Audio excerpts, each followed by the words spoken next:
Good morning mga par. Ngayon, ang araw na ito ay sasali ako sa paglulukad mga par. Ngayon natin masasaksihan kung anong hirap o saya sa kabukiran.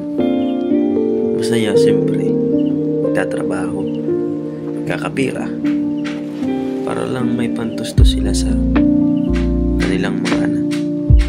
Kaya gagawa natin ng spoken poetry o tula ang maglulukad. Tara, samahan ninyo ako, kapar. Let's go! Sa aking pagising ay taimtim na nanalangin. Haring nawa makabuluhan ng araw na gugugulit. Hiram na buhay kanya sanang paglawigin upang may pagpatuloy ang pagkukupra sa aming bukirin. Mahirap man ang buhay sa bukid, pero ito ang nagturo sa akin kung paano maging kontento at magpasalamat sa maliit o malaki man biyayang tatanggap. Hindi mo matatamo ang tunay na kahulugan ng tagumpay kung hindi mo mararanasan ang mga pagsubok sa buhay. Ang magkukupra ang tunay na bayani ng lipunan sa pamamagitan ng kanilang sipag at tiyaga at pagmamahal sa kalikasan. Sila ang nagtataguyod ng ating pagkain at nagbibigay buhay sa ating pamilya. Ang mga taong lumaki sa hirap ay sila ang taong matatag. Buhay magkukupra, kung may tiyaga ay may biyaya. Kahit magkukupra ang iyong pinagmulan, kailanman hindi dapat ikahiya. Ito ay marangal at kahanga-hanga. Babad man sa sikat ng araw, kay hirap ng aming trabaho. Bawat piraso ng niyog, bawis namin ang katumbas. Hindi na baling maghirap ka sa buhay, basta sa pawis mo nagmula ang kinabubuhay. Dahil aanhin mo ang karangyaan, kung nagmula naman sa kasamaan. Aanhin mo ang bahay na bato, kung ang nakatira ay mga kwago.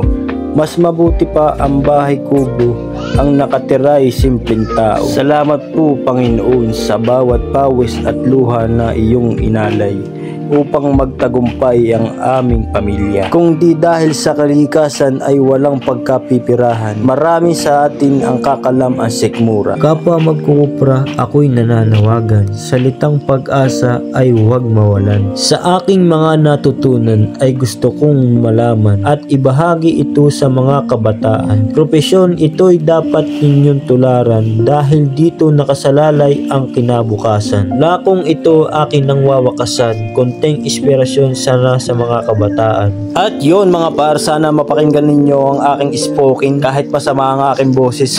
At ngayon naman mga par ay tayo magsha-shoutout ngayon. Yan. Shoutout kay Russell Capinya. Ito po ang sabi niyo, ako naman ang shoutout mo sa susunod idol. Naging idol pa nga.